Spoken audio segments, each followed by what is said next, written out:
Evangelio para esta ocasión está escrito en el Evangelio según San Juan, capítulo 3, comenzando a leer en el primer verso.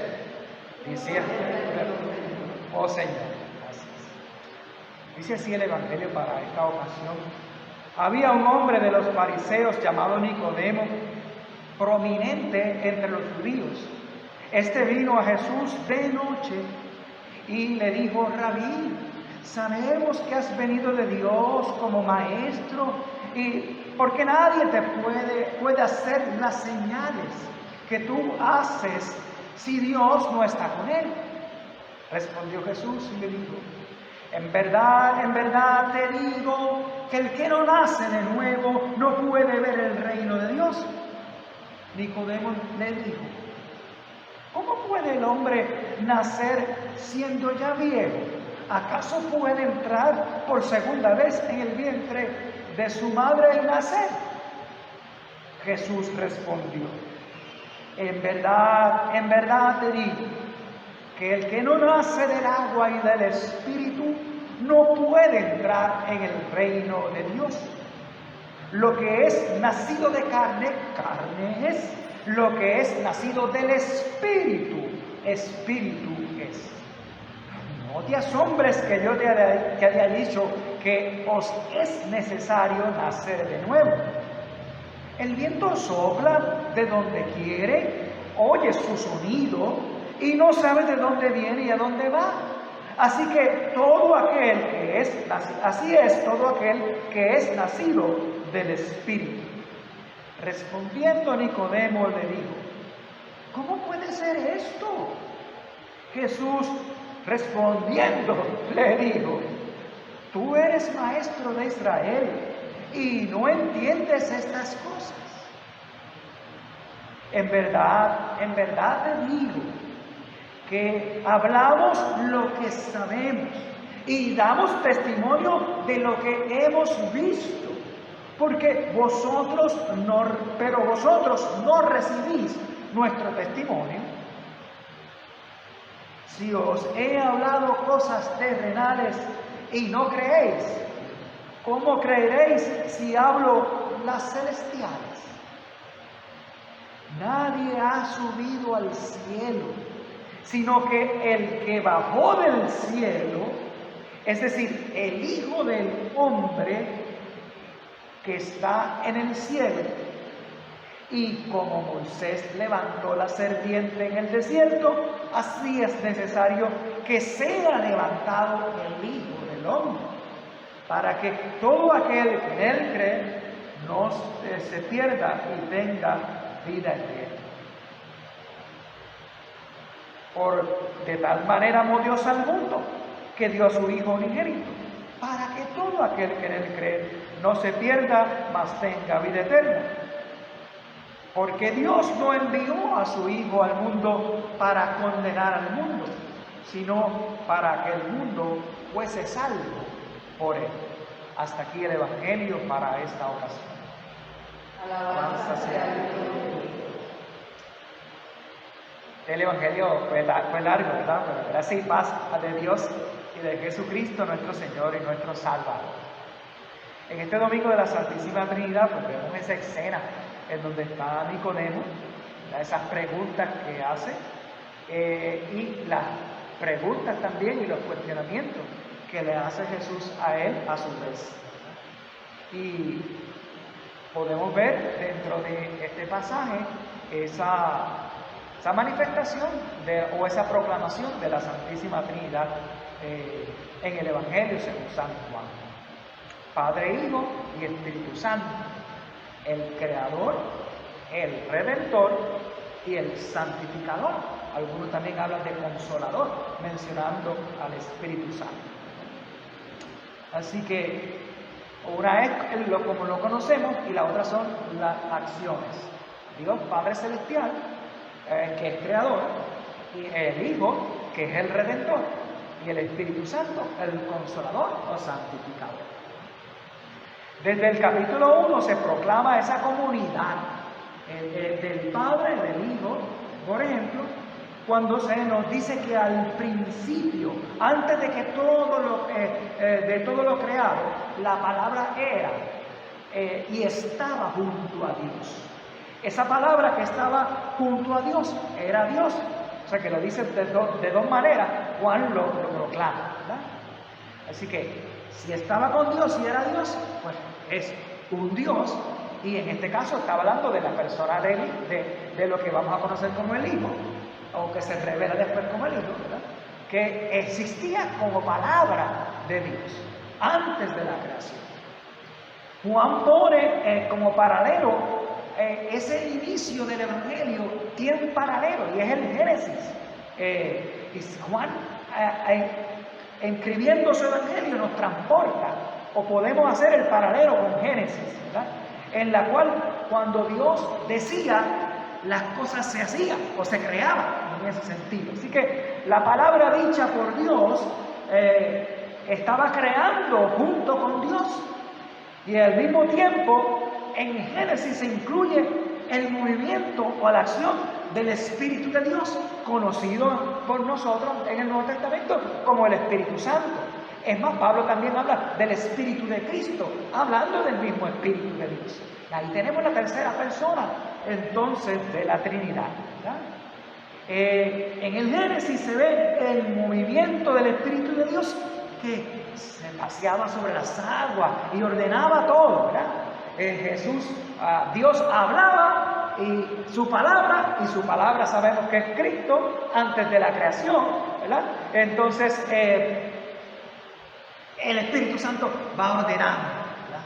Así que esa función de Dios uno y tres personas al mismo tiempo se pueden ver desde el Génesis. Y vemos como nuevamente la acción del Espíritu Creador es el que sopla, el que da su aliento, el que anima del barro y hace los seres vivientes, ¿verdad? Juan, o del polvo, ¿verdad? Y hace los seres vivientes. Juan proclama la palabra se hizo carne, que la palabra se hizo carne y habitó entre nosotros en la persona de su Hijo. Es en Jesús, pues, que la palabra de Dios se encarna con la comunión del Espíritu Santo para que podamos ver su gloria y la verdad de Dios, ¿verdad? Gloria como el unigénito de Dios, también dice Juan en su Evangelio. Hoy Juan coloca en boca de Jesús cómo esa gracia y esa verdad de Dios está proclamada y revelada en la iniciativa redentora.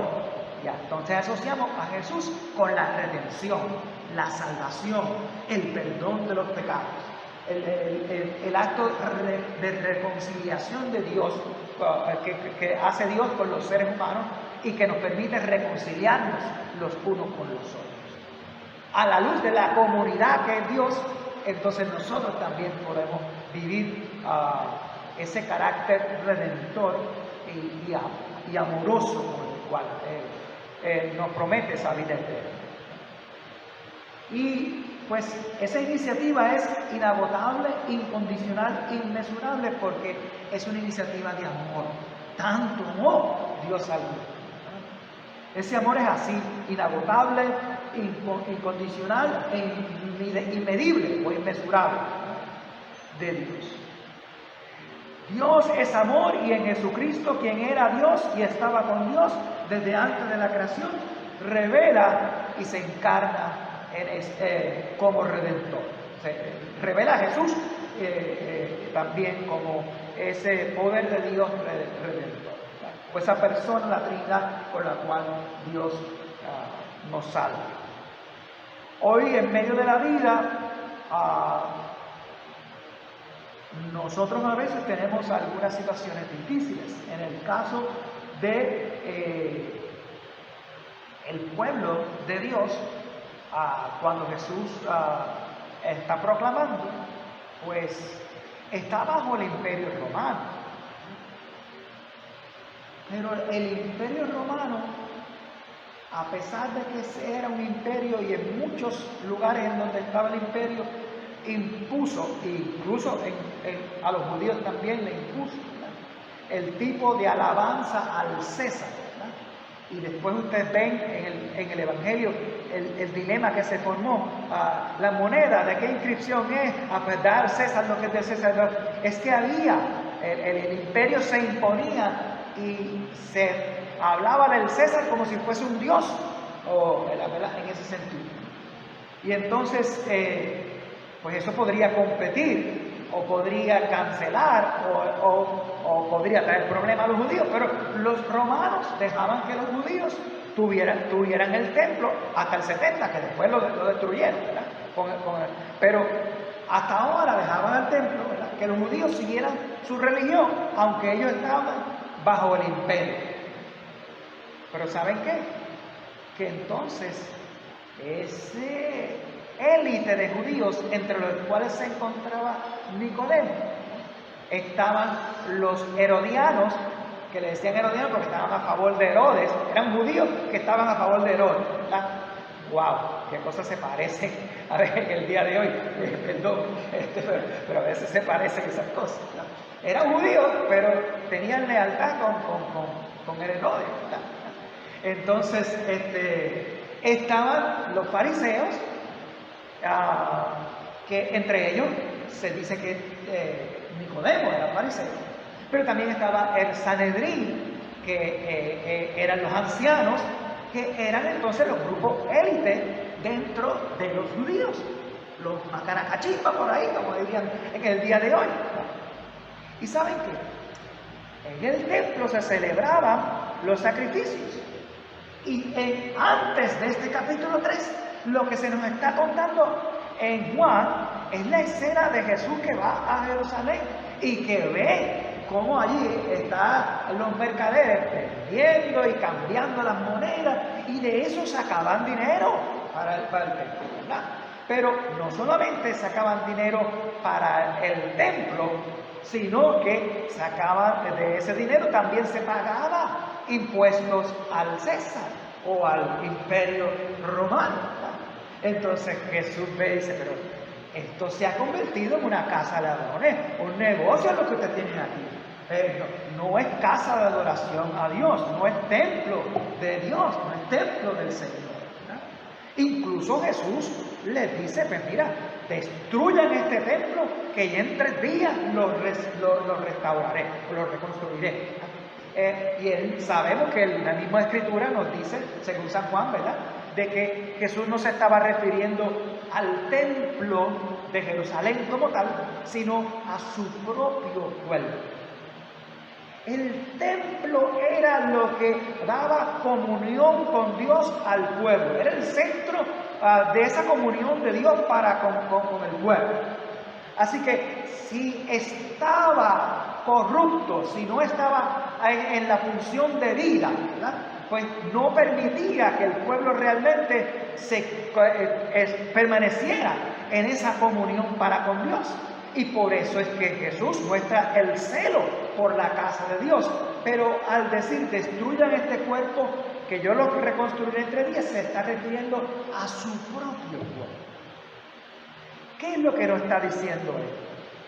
Que la redención tiene que ver con el Hijo de Dios, el unigénito, que aquí se refiere también como el Hijo del Hombre. O sea, Jesús es el verdadero Dios, pero también verdadero hombre, y que tuvo ombligo, como les dije la semana pasada. Es que me estuvo curioso de nuestro profesor Javier Goitía, que lo mencionó. Es que Jesús tuvo ombligo como nosotros, o sea, sufrió como nosotros, tuvo los dolores como nosotros. Entonces, en ese sentido, pues vemos, ¿verdad?, ese verdadero Dios y verdadero hombre que es Jesús, ¿no? Y entonces vemos cómo Él se convierte entonces en el templo de Dios. Es a través de Jesús que podemos reconectarnos a una relación de comunión, de fidelidad, de convivencia, de armonía, de habitación en la presencia de Dios y Dios en nuestras vidas. Entonces ya el templo dejaría de ser dejaría de tener esa función, porque Jesús la encarnaría en su propia vida. La manera de conectarnos con Dios es por medio de Jesucristo. Y por eso el Evangelio al final que dice de Jesús, el mismo Jesús, no pone a Jesús decir: yo soy el camino, la verdad y la vida. Nadie viene al Padre sino por mí. Claro, los templos o las iglesias el día de hoy es el edificio, y la comunidad de fe pues es por las mismas escrituras dichas la comunidad de creyentes o el cuerpo de Cristo en el mundo. Entonces Cristo también está entre nosotros hoy y nos permite tener esa comunión con Dios, esa paz para con Dios por medio de su perdón, por medio de reconciliarnos constantemente, sanar nuestras heridas, estar con nosotros en nuestros dolores, con nuestros sufrimientos, y llevarnos otra vez a mantenernos en esa fe, en ese creer, ¿verdad?, que crece en profundizar en esa relación con Dios, Dios con nosotros y con todos nosotros como comunidad de fe. Así que Jesús toma entonces ese lugar de la presencia de Dios. El templo era el lugar en donde Dios habitaba, ¿verdad? Pues Dios habita en Cristo y nosotros podemos habitar en Cristo. Dios habita con nosotros en Cristo y nosotros nos habitamos con Dios por medio de Jesucristo. ¿Lo vieron? No me enredé mucho, ¿verdad? No me enredé mucho. Entonces, pues eso es lo que se refiere, ¿verdad? Pero entonces vemos que Nicodemo llega de noche a donde Jesús. Él no llegó de día. Entonces, aunque le empieza a decir: yo sé que sabemos que tú eres maestro por las señales que hemos visto, y lo que se había visto hasta ahora en el Evangelio era que Jesús había ido a una boda y había convertido el agua en vino, ¿verdad? Pero es probable, ¿verdad?, que a raíz del Evangelio, que vemos tantos eventos de sanación, pues Nicodemo se haya enterado de esas otras señales y esos otros eventos que Jesús estaba mostrando, y de su palabra, ¿verdad? Cómo atreverse a ir al templo, y cómo él abrogarse esa autoridad, ¿verdad?, para sacar a los mercaderes del templo, ¿verdad?, y sacar a los que estaban en corrupción en el templo, y sacar a los bueyes y tumbar las mesas, ¿verdad?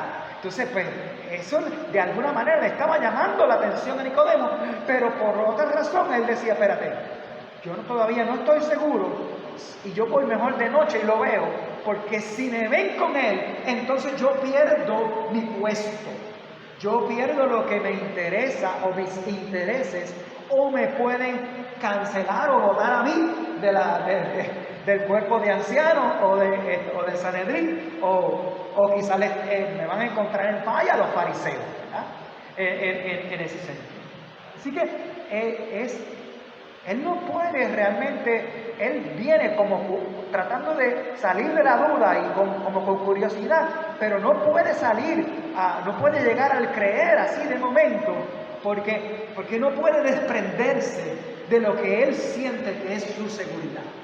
Y miren, los fariseos oraban 6, 7, la mañana, a las 9, a las 12, a las 3, a las 6, a las 9 y hasta las 12 de la noche se levantaban para orar, y cuando hacían vigilia, a las 3 de la mañana, a las 6 de la mañana también hacían sus oraciones, ¿verdad? Entonces ellos ayunaban también. Ellos leían en las escrituras, claro, las interpretaban bien literalmente, ¿verdad? Y tenían unas interpretaciones bien radicales, ¿verdad?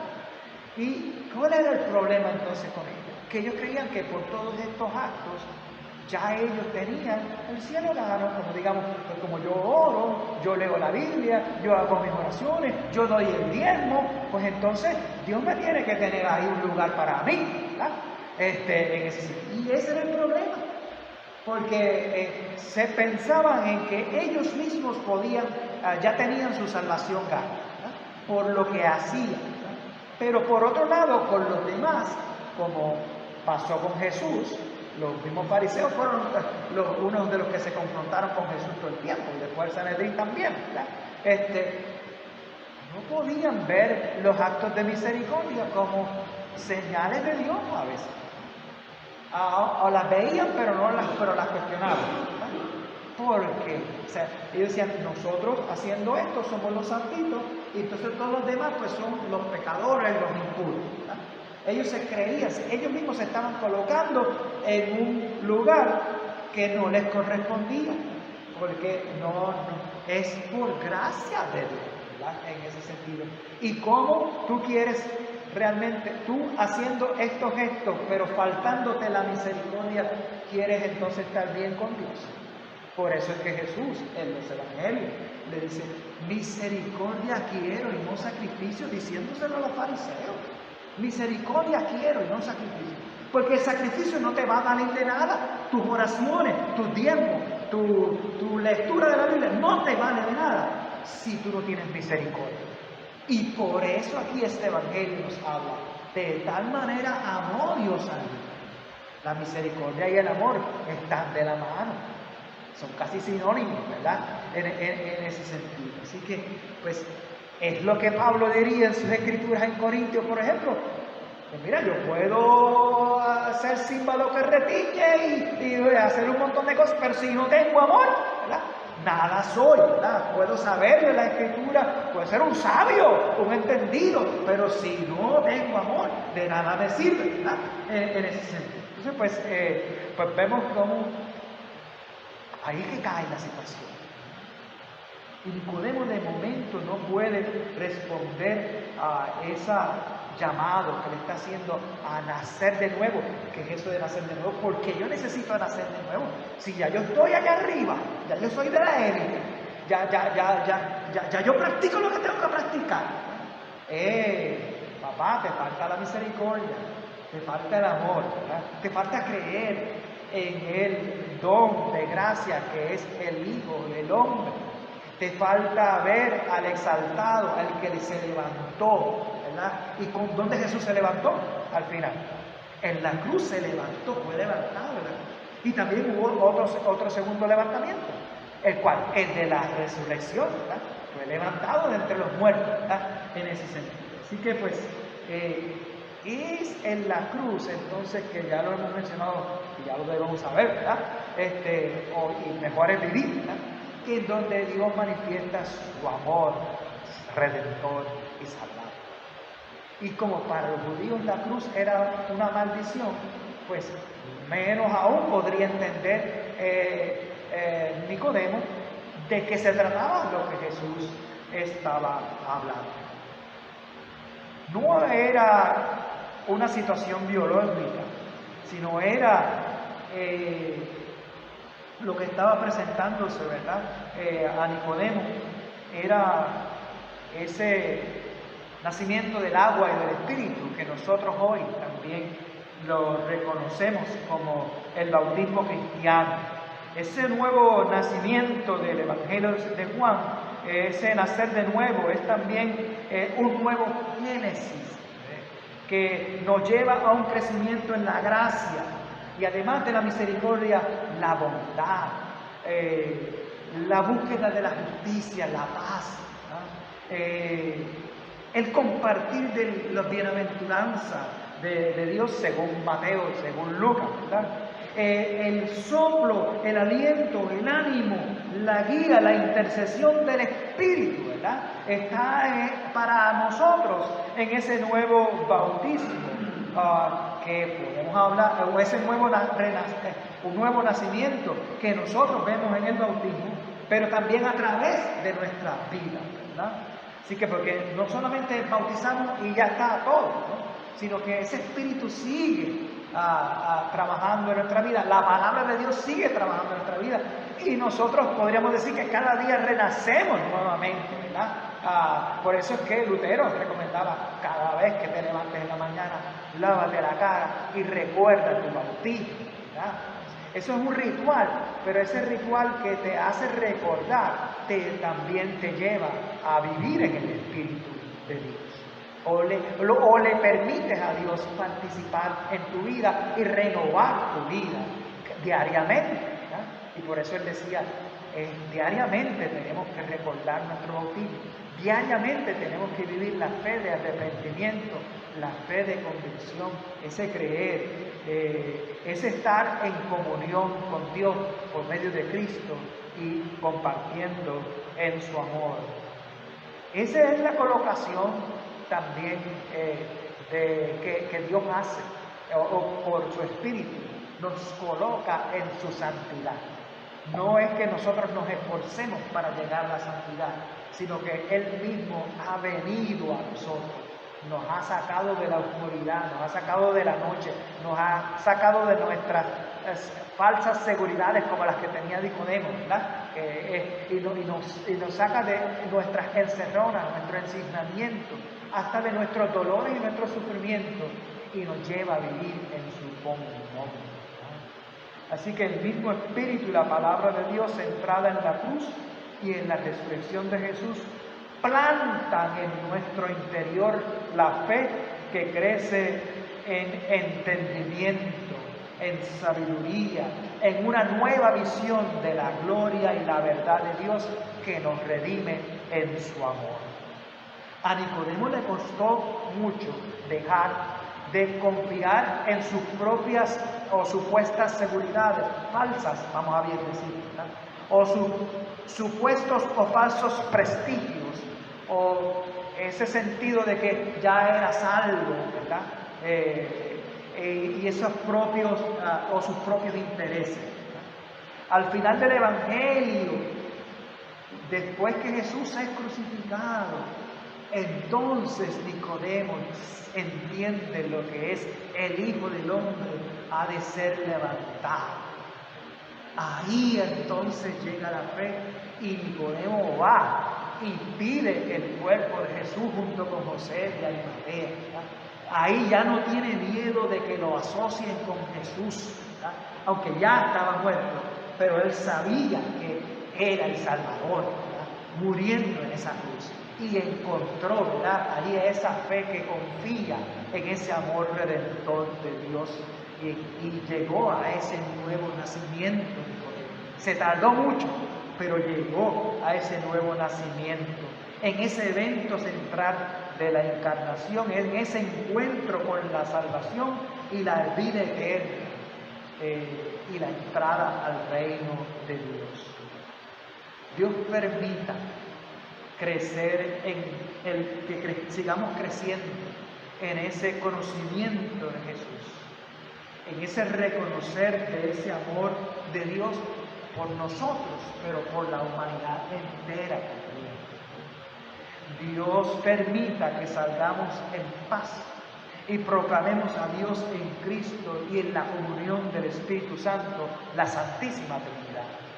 Compartamos pues esa nueva visión de la gloria y de la verdad de Dios centrada en aquel que se levantó sobre la cruz, que revela y encarna lo incondicional, lo inagotable de esa redención de Dios, para que la fe y el creer nos sigan llevando en esa nueva vida de esperanza y en un futuro de esperanza también del reino y de la vida eterna.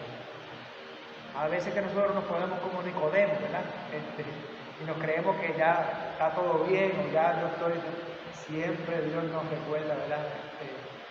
Nosotros tenemos necesidad de Dios, y por eso siempre buscamos de su gracia, en la palabra, en la comunión del Espíritu, en los dones, en el fruto del Espíritu, y nos equipamos también unos con otros, y como comunidad de Dios, por medio de Cristo, habitando en Dios, pues entonces nosotros también somos agentes de reconciliación para toda la humanidad en Cristo Jesús. Y que su paz sobrepuja todo entendimiento, guarde vuestras mentes y corazones en Cristo Jesús.